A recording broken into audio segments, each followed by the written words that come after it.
juga punya masyarakat ya. Masyarakat siapa?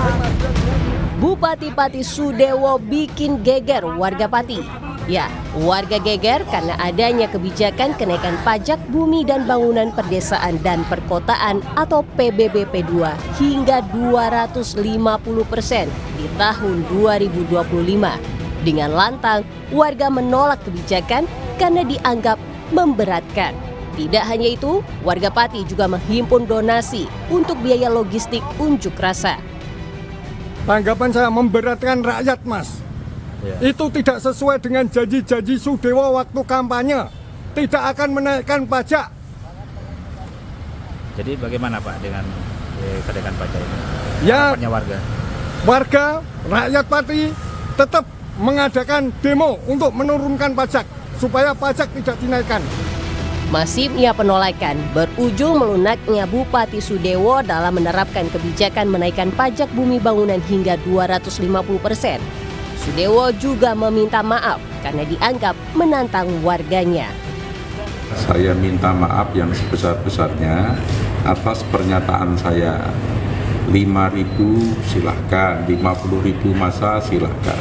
Saya tidak menantang rakyat. Kenaikan sebesar 250% itu tidak semuanya. Itu hanya maksimal 250% itu maksudnya. Jadi yang di bawah 100%, di bawah 50% jauh lebih banyak. Namun demikian kalau ada yang menuntut supaya yang sampai 250% itu diturunkan, akan saya tinjau ulang. Polemik di Pati mengundang perhatian Gubernur Jawa Tengah Ahmad Lutfi yang bilang kenaikan PBBP 2 harus didasarkan pada kemampuan wilayah dan tidak boleh membebani masyarakat, dan meminta Bupati merevisi kebijakannya.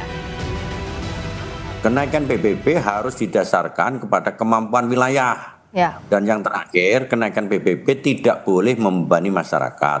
Hal inilah yang kita jadikan masukan untuk Pemda Pati untuk mengambil kebijakan.